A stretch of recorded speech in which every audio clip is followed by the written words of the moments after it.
Mr. Speaker, I seek leave of the House to make a personal explanation in respect of my former role as Minister of ACC and issues that have been raised in recent days.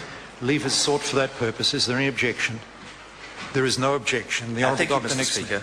Mr. Speaker, this afternoon I've tendered my resignation in all of my portfolios to the Prime Minister, and the Prime Minister has quite properly accepted my resignation.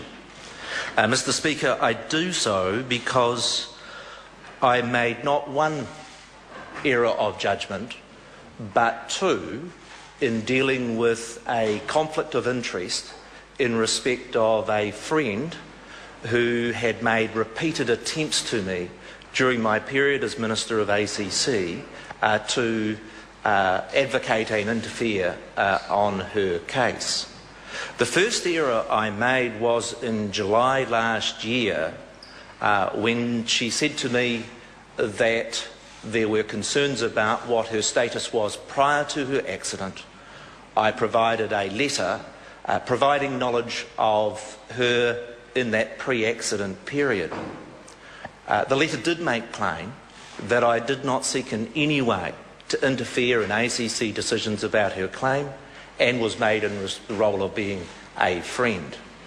It was an error of judgment, firstly in doing the letter, but more so in it being on ministerial letterhead.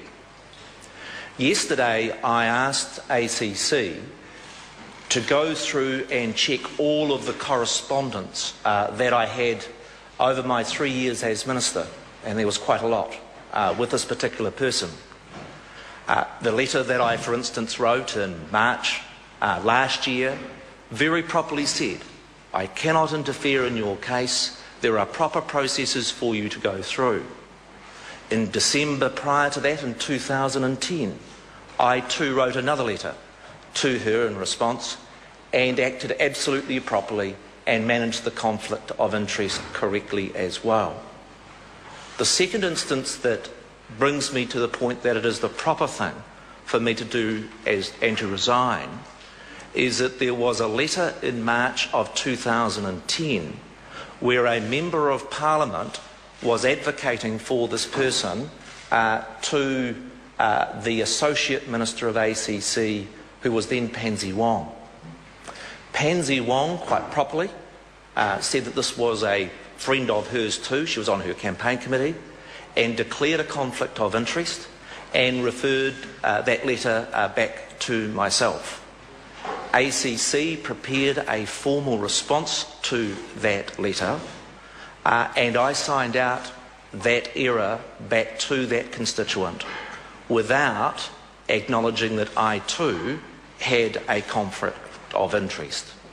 It was that second letter in which, having not erred once but erred twice, has brought about my resignation this morning. Mr. Speaker, I do want to put on the public record that I did not, in my view, interfere in any way in the judgment calls that ACC made about that particular person's claim, but I do accept that the signing of those two letters is not up to the standard this Parliament can rightly expect of its ministers. I firstly want to again apologise to the Prime Minister, to my caucus colleagues, my family and staff. It is my intention to serve out this term as Parliament. I love this place.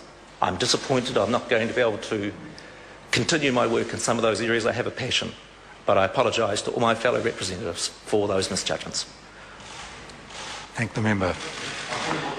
Point of order, the Honourable Dr. Nixon. Mr. Speaker, I seek the leave of the House to table the 4 letters, albeit one letter does have some personal information, and I assure the House the only information that has been removed is personal information that is not proper before the House, so that it's quite clear as to the events that have occurred. Leave is sought for those documents to be tabled. Is there any objection? There is no objection. The House now comes to questions for oral answer.